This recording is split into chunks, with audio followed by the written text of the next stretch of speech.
Hello, everyone. Let's see if I can get this to, there we go. Well, hello. As Michael introduced, my name is Justin Evedon. I'm a product manager at Unchained by day, and at night, I spend a lot of time in the kitchen cooking. I spend a lot of time caring about my health and how I'm setting myself up for the future.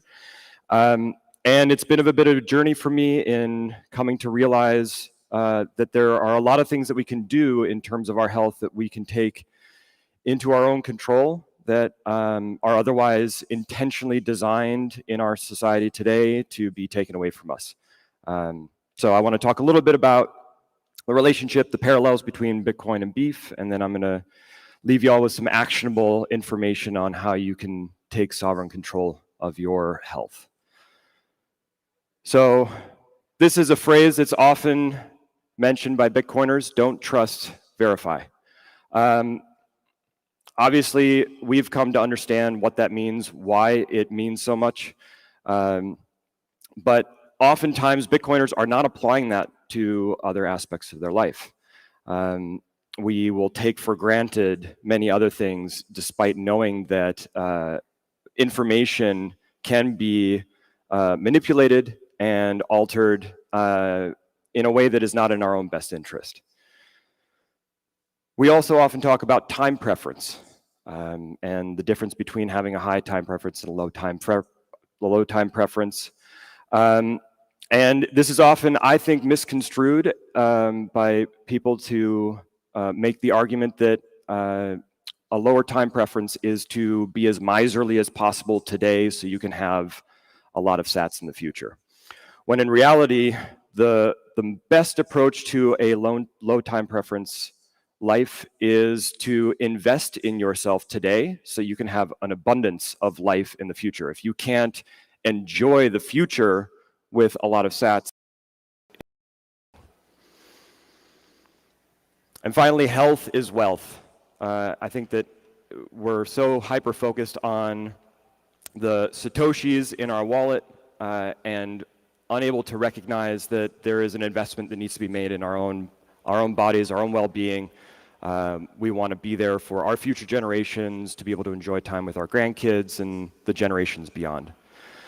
I'm not going to necessarily make a huge argument right now as to the health implications or the reason why beef is so healthy. There's plenty of resources out there. I strongly recommend the book Sacred Cow by Diana Rogers and Rob Wolf. They make a very compelling argument on why it is not only very healthy for you, but also environmentally friendly. Those are arguments that we can leave for another day. Suffice to say, I've just laid out a few kind of key points that at least have some relationship to Bitcoin. There are others that you can go into in terms of parallels between the two. Your custodial versus self-custodial relationship could be compared to relying on a grocery store for your beef versus having a chest freezer filled with frozen beef. Other potential parallels: KYC versus non-KYC, the provenance of your coins, grain versus grass-fed, and the differences there. I'm not going to dig into that right now. We'll save that for later on in the talk. But while there's a lot of parallels you can draw between Bitcoin and beef, I want to focus in on three fundamental pillars as to why you should invest in storing beef for yourself at home as opposed to relying on somebody else. So the first is the philosophical reason.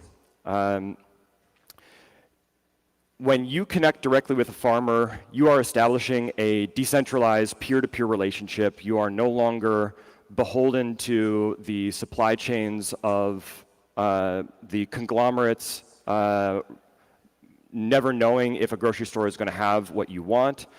And as we've seen in recent years, supply chain disruptions can happen at a moment's notice. And if you are like most people, you have a freezer filled with a week's worth of food and you're constantly going to the grocery store for all of your ingredients, that can create challenges and you become far more dependent on the system.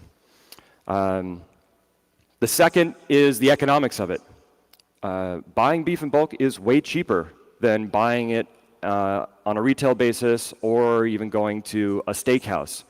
I had the pleasure of going out with some friends last night to a steakhouse here in town. A $70 steak that was reasonably well prepared, but could have been done much better. And probably in terms of cost was less than $5 for them. So the margins are insane. And you can easily accomplish a better output at home for much cheaper. Not only that, but when farmers are selling to a large meat packing operation, they are going through an auction process. And more often than not, the amount that they earn per head is very low.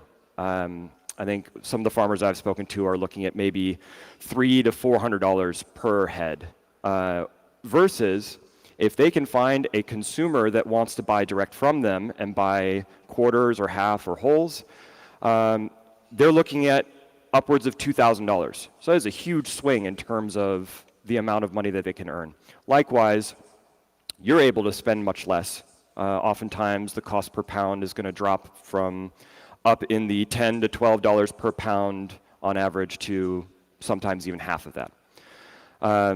It's also a predictable food cost for people that are doing budgeting and trying to run their home like a business. There's less fluctuations, there's less dependence upon what is going to be presented to them at the market or at the grocery store. Finally, provenance. This comes back to the phrase at the beginning. Verifying the origin of your meat at a grocery store can be impossible. At best, they might be able to give you one or two farm names, but they don't necessarily know with certainty. They're also, for some of you may be familiar with a term called the COOL Act. It was the Country of Origin Labeling Act that was introduced in 2002, and it stipulated that any meat product, in particular beef and pork, had to have a label on it that told you where the meat originated from, what country that animal was raised in. Seems like a great idea on paper. For whatever reason, that was repealed in 2015. So that is no longer a requirement. And so in effect, they can put a piece of meat out in the grocery store, say that it is a product of the US, when in reality, that could have come from Argentina or from Uruguay or from Vietnam or wherever else and have been packaged in the United States. That's all it needs to be done.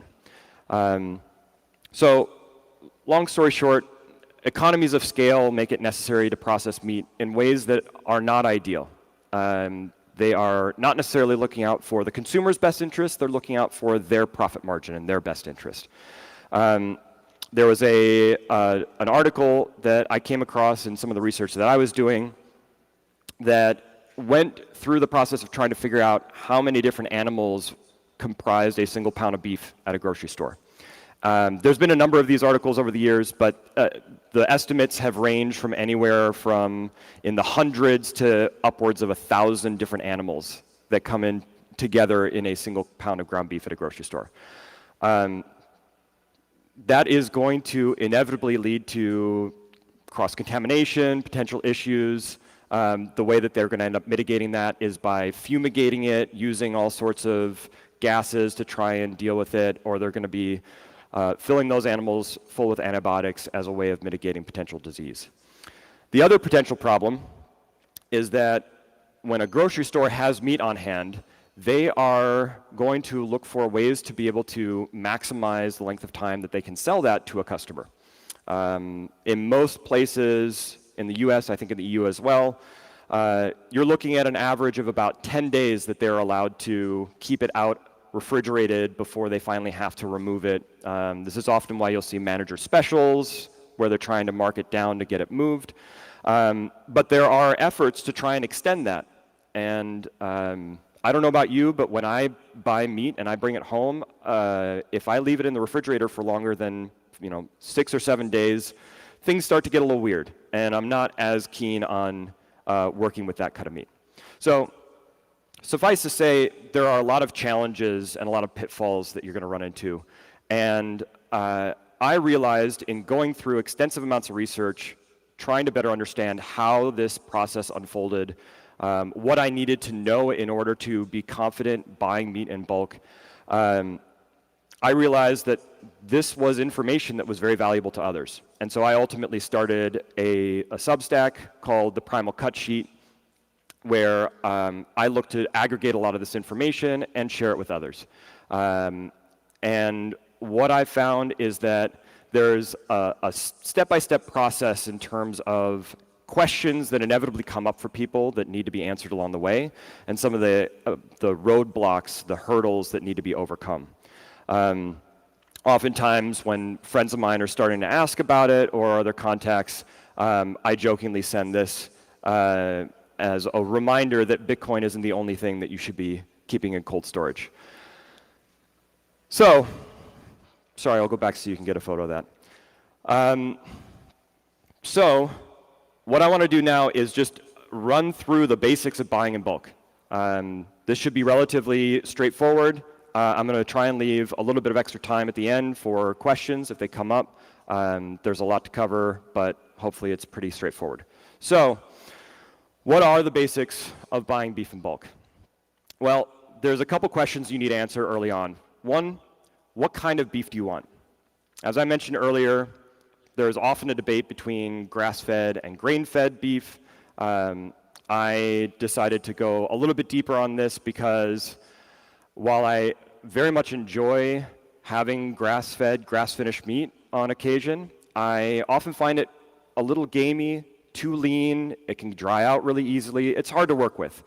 And I felt like it was impossible that grass-finished was the only option in terms of getting healthy meat. And what I came to discover is that the thing that you're trying to avoid more than anything is animals that have been raised at the end of their life on a feedlot. When they go from pasture for the better part of a 12 to 14 months, and they get sold at auction and they get taken to a feedlot, they instantly go from a diet of 100% grass to grains with no access to fresh pasture. This shock to their system will acidify their gut and cause liver abscesses to the point where without intervention, roughly 1 in 5 cows will have livers with significant enough liver abscesses that they are deemed unfit for human consumption. While those livers are subsequently removed, you have to wonder how that impacts the meat. And the solution that the industrial agricultural system came up with is to provide preventative antibiotics to every single animal. And that has reduced it to 1 in 10. So obviously an improvement, but still there's an issue there. 10% of those animals still are going to end up with liver abscesses, and 100% of the animals are now subsequently filled with antibiotics. Also creates issues in terms of antibiotic resistance. And what you're ultimately looking for is a farmer who wants to continue to raise these animals on pasture through the duration of their life, but introduce a supplemental feed. Often people will argue that grains are an unnatural part of an animal's diet, but if you were to allow for an animal to graze naturally throughout wherever it is that they may roam, in the summer and the fall, they're going to be encountering grains that are naturally coming up, and they're going to be eating those. So the primary issue here is ultimately coming back to the provenance and being able to verify how this animal is being raised. Again, very difficult to do in a grocery store. The next question you're going to ask yourself is, how much should I buy, right? If you are a single person living in an apartment and all you have is a 4 or 5 cubic foot freezer that sits atop your refrigerator, and you are consuming, half a pound 3-4 times a week, you may not need a full beef share. Ideally, when you buy in bulk, you're going to want to work through that reasonably well in 6 to 12 months. That meat can last longer than that, but the quality is going to start to drop off. The nutrition's still going to be there. I ended up putting together a little bit of a cheat sheet on how much you might want to purchase based on your consumption patterns. I've got ranges here in large part because a grass-finished animal is going to be on the lower end of that range. It's just a smaller animal, hasn't put on as much intramuscular fat. But more often than not, rough estimate, an eighth or a quarter beef is going to be great for one person. A half beef, I've got a household of 4, 3 currently consuming beef. The other one's too young to be eating beef, although that will be happening soon enough. And we go through probably a half beef every 6 months or so. The next question to ask, how do I find the farmers? How do I find the ranchers? Where am I going to connect with them? If you're in a city, you might feel removed from the rural landscape around you, but more often than not, there are farmers markets, which are a great starting point for connecting with farmers that are coming to town that are going to give you an opportunity to try a little bit at first. That can also ultimately lead to building longer-term relationships. Or you can go online. There's directories for most states where you can find farmers that are in your area. You can cold call them. This is something that I did once I realized that I had a very specific type of farm practice that I wanted to source from. And you can just start asking them questions. You know, how do you raise your animals? How do you feed them? How long are they on pasture? How far do they need to be transported in order to be slaughtered? What butcher do you work with? All these things, they're going to be happy to provide answers for, because ultimately they're looking for a customer and they want to give you those answers. And they actually care about getting more customers that are interested in their practices. More often than not, farmers are very proud of what it is that they do. If they're not proud of what they do, if they're not interested in telling you more about it or having you come out to visit the farm, it's probably not a good sign. Places like this are going to be all over the place. It's a great opportunity to connect with them, talk with them. Chances are, if they're at a farmer's market, they're interested in talking. If they're not, again, move on. The next big challenge, once you've found your farmer that you want to work with, you've decided on how much you want to purchase, this is really the crux of the issue, and one of the reasons why I coined the term primal cut sheet. The cut sheet is the language that you speak with the butcher. This is once you have committed to an animal, it ends up at the slaughter, the butcher is going to reach out and is going to say, I have you down for getting a half beef or a quarter beef. Here's a sheet I need you to fill out, send it back to me.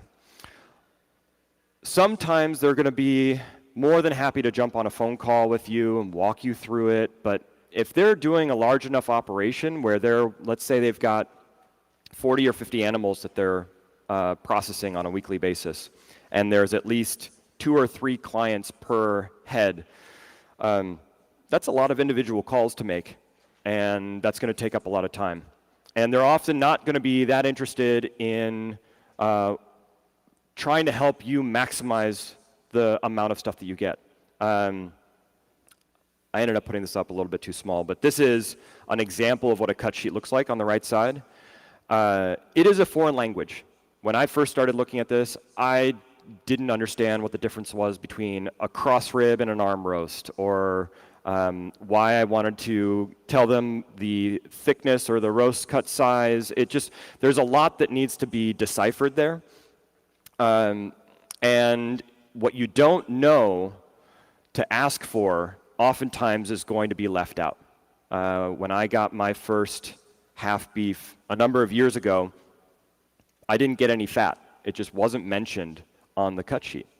And I didn't realize until I went and ordered the next time, and I was working with a different butcher, that fat was listed on there, and I ended up with a box of 30 pounds of fat. And so being able to maximize what it is that is being provided by these farmers is ultimately the most efficient and the best way for us to do the honorable thing, to honor the animal that we have slaughtered for our consumption. So being able to navigate that cut sheet is really important, and the faster that you can understand and decipher that, the more pleasant the butcher is going to be, and subsequently the more likely he is to do a decent job of doing the work for you. So that's kind of the summary here. There's a lot more that can go into it. Obviously, you can end up with a chest freezer filled with ribeyes, and that would be wonderful, but realistically, when you get a half cow, it's not all ribeyes. And you need to then be able to figure out, what am I going to do with all this meat? So that's the next evolution of what I'm going to be working on over the coming years, is helping people better understand how to maximize the use of all these different cuts, how to be able to work with things that you wouldn't have otherwise had. You go to a grocery store, you're not, unless you're Billy, you're not going to be buying shanks. And a lot of people, that's usually one of the biggest hang-ups. How am I going to end up cooking all of these awkward cuts that I'm going to be working with? So to bring it full circle, this is an opportunity to take back control over yet another thing in your life that our large agricultural systems have tried to claw away from us. It allows for you to create a deeper connection with your neighbors, with farmers, and to ensure that they have reliable customers that are willing to pay them the fair market value of the work that they have done. And it is not only in your best interest, but it is in everyone's best interest to buy beef directly from a farmer, to buy beef in bulk. The incentives are aligned, much like the network. You have nodes, you have miners, there's an incentive alignment there. And so I want to leave you with this thought. As you continue to move forward with your evolution in learning about beef and getting more comfortable with the idea of explaining to your girlfriend why you have bought a 9 cubic foot chest freezer to put in the living room, you want to always and forever keep in mind that the correct number of chest freezers to have is one more than you currently own. Never a bad idea.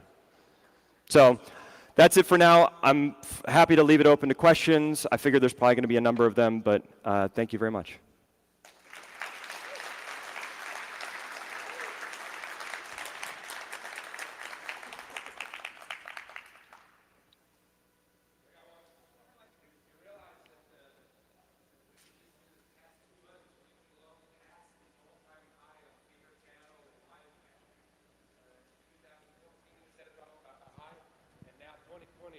I'm sure it's money printing that's done it, but we're blew way past the all-time high on cattle here. The number of cattle, the number of head that we have? No, the price per. Oh, the price. Price per yeah. truck, right? 50,000 pound live feeder or 40,000 pound feeder cattle are at all-time record-breaking highs. So it's sort of expensive to be a real carnivore. You know anything about the market? You know what's going on? I mean, if there's an attack on beef in our life, then you would think the price would be going down. Yeah, I think there's definitely been an increase in the cost of inputs for a lot of feedlot operations. They are heavily dependent upon grains, and as those prices tick up, that's going to increase the price of beef. It's also just, as inflation number go up, everything is going to end up costing more. It's going to continue to drive forward. So buying in bulk is kind of like buying futures, assuming the price of beef is going to go up, and giving yourself an opportunity to lock in those low prices, people, right? If you are comfortable with going to Costco and figuring out if they are sourcing from a decent place, which they're probably not, and seeing those prices, fluctuate between $15 and $20 a pound for a ribeye steak, or you can have a half dozen ribeyes at the ready in your chest freezer and have paid an average of $6 a pound. That seems like a better option. So as those prices continue to go up, this is an opportunity to just bring that overall cost down. You mentioned with the grass-fed beef that it can be gamey and stuff. I implore you to check out different sources and not just like blanket grass-fed beef tastes not as good as grain. Because there's some amazing grass-fed beef out there just tastes incredible. So it's not always the case. Sorry, what is it that didn't taste, or that tasted great? The grass-fed. Yeah. Not all of it tastes gamey. There is some grass-fed beef that does taste gamey, but Yep. if you get the right type and the right breed, it's fantastic. Yeah, a lot of it depends upon it. I should clarify, I'm not looking to denigrate grass-finished meat. It is going to be healthier. It's going to end up costing a lot more per pound. My challenge was I didn't feel like it was always necessarily worth that premium cost. I do know that there are some producers who will raise their animals for upwards of 3 years. And that at a roughly, this is a quote that I remember hearing from the folks that run Holy Cow Beef, where after about 30 months, the animal has put on kind of they've grown to their maximum size, and for the rest of the time, they continue to develop fat stores. And so you can end up with a product that has enough of the marbling to kind of balance things out while never having consumed supplemental grains that were introduced elsewhere. But oftentimes, depending on the types of cover crops that are being grown in a fully grass-fed operation, they end up being a close approximation of grains. And so there isn't, a one-size-fits-all. I think that was kind of my ultimate takeaway, is that there's more nuance to it. You can't just simply say that because there were grains that were involved that it's going to be bad or unhealthy. The goal is to move away from the feedlot operations that are objectively causing further malnourishment, sickness, and leading to poorer quality. Yeah. Over here.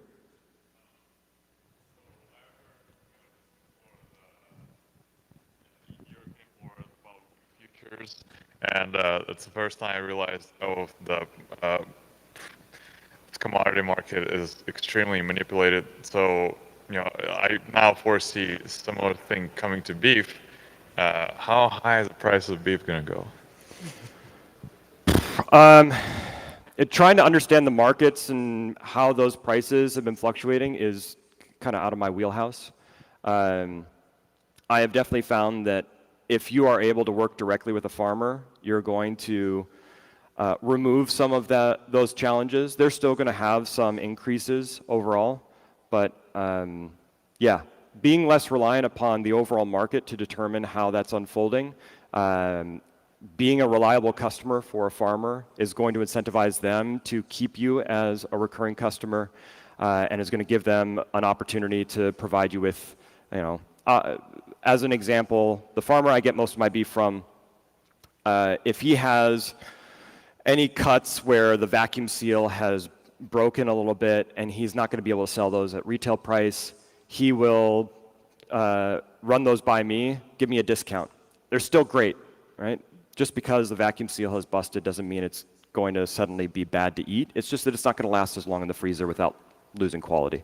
So again, building those relationships with farmers directly not only is going to give them incentive to want to keep you around as a customer, but if the proverbial shit does hit the fan, you're likely the first person that they're going to reach out to and give you effectively first right of refusal. Yeah. Up front. You can probably talk loud enough. Real quick, do you potentially offer any services where people could reach out to you and you could help walk them through buying a cow, especially when they have a cut sheet, and save them a ton of time, hypothetically? Thank you for the planted question, Billy. So as part of Primal Cut Sheet, I do offer the opportunity to jump on a call with you if you are just wanting to better understand some of the specific questions that you have for buying beef in bulk, or if you've committed to an animal, you've gotten a cut sheet, and you just want help walking through it, making sure that you're getting the most out of it. That's something that I'm more than happy to jump on a call with you about. There's been a couple of instances where people have ended up with effectively an extra 50, 60 pounds of usable product that they would have otherwise lost out on. Building confidence in the ability to get your money's worth and then to be able to use it properly.